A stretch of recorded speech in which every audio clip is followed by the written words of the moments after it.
दोस्तों, क्या मानव जाति के अंत की शुरुआत हो चुकी है, ताकि एक बार फिर से पृथ्वी अपना इतिहास दोहरा सके और एक बार फिर एक नए सिरे से जीवन की शुरुआत हो सके। दोस्तों, इस वीडियो को पूरा देखने पर आपको पता चलेगा कि इस वीडियो का मकसद आपको डराना नहीं है। दोस्तों, अगर हम पृथ्वी का इतिहास उठाकर देखें तो यहाँ विनाश और सर्जन का चक्र लगातार चलता रहता है। आज पृथ्वी पर इंसानों का राज है। हम इंसानों से पहले पृथ्वी पर कई ऐसे जीव पाए जाते थे जिनके आज सिर्फ कंकाल देखने को मिलते हैं। एक ऐसा वक्त था जब पृथ्वी पर इंसानों की जगह इन जीवों का राज हुआ करता था। लेकिन ब्रह्मांड का एक नियम है जिसके अनुसार कोई भी चीज जो आज है उसका अस्तित्व आने वाले समय में खत्म होना ही है। दोस्तों, आप लोगों ने कुछ समय से यह महसूस किया होगा कि जब से कोरोना वायरस आया है तब से धरती पर नई नई मुसीबतें आती जा रही है। जैसे कभी बेमौसम बारिश होती है तो कभी भूकंप के झटके महसूस होते हैं और बहुत सी जगहों पर भारी तूफान ने आफत मचा रखी है।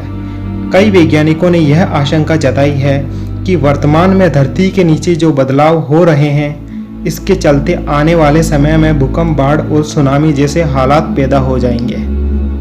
और वर्तमान में जो कुछ भी हो रहा है इसको देखते हुए आने वाले समय में ऐसी आपदाओं के आने की और ज़्यादा संभावनाएं बन रही है। दोस्तों, आपने इन 2-3 सालों में यह नोट किया होगा कि आजकल मानसून के आने से पहले ही बारिश शुरू हो जाती है और मौसम में एक अजीब सी हलचल बनी रहती है।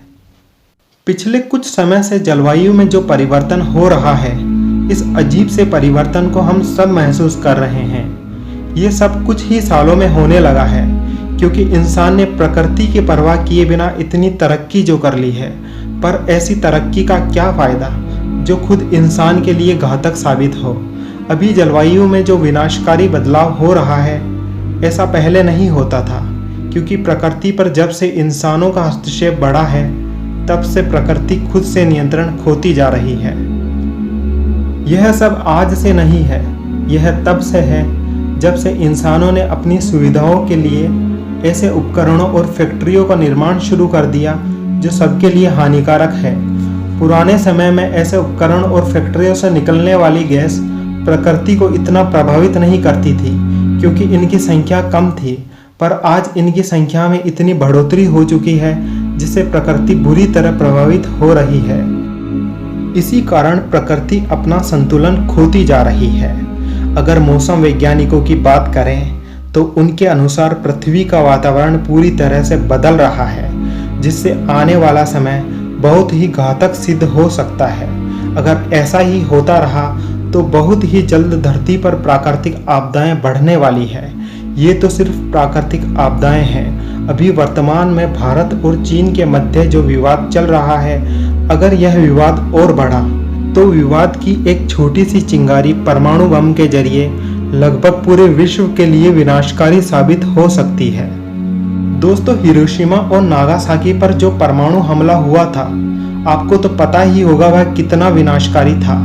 परमाणु बम का वह धमाका इतना विनाशकारी था जिसके आंसू आज तक वहां के लोगों की आंखों में साफ नजर आते हैं। लेकिन यह तो सिर्फ 1945 की बात है। उस वक्त की टेक्नोलॉजी आज की टेक्नोलॉजी के मुकाबले काफ़ी कमज़ोर थी। आज के परमाणु बम उस वक्त के मुकाबले 10 से 50 गुना ज़्यादा शक्तिशाली है। जरा सोचिए, अगर इस बार किसी भी देश पर परमाणु हमला हुआ तो वह मानव जाति के लिए कितना विनाशकारी साबित होगा। जिस किसी भी देश पर परमाणु हमला होगा वह हमला उस देश के लोगों को ही नुकसान नहीं पहुंचाएगा, बल्कि उससे पूरी मानव जाति और प्रकृति और उसमें रहने वाले सभी जीवों के लिए घातक साबित होगा, क्योंकि आज के परमाणु बम पहले के मुकाबले कई 100 गुना ज़्यादा विनाशकारी है। दोस्तों, प्रकृति इंसानों का अंत करे या ना करे, पर शायद उससे पहले ही इंसान का अंत कर देगा और साथ ही साथ उन जीवों का भी अंत कर देगा जिनका प्रकृति को नुकसान पहुंचाने में 1% भी हाथ नहीं है।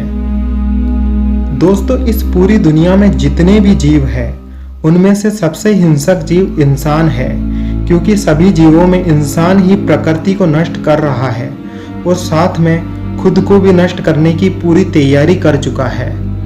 दोस्तों, अगर आगे भी ऐसा ही चलता रहा और इन जहरीली गैसों और परमाणु हथियारों पर रोक नहीं लगाई गई तो या तो प्रकृति मानव जाति का अंत कर देगी या फिर खुद इंसान ही मानव जाति का अंत कर देगा।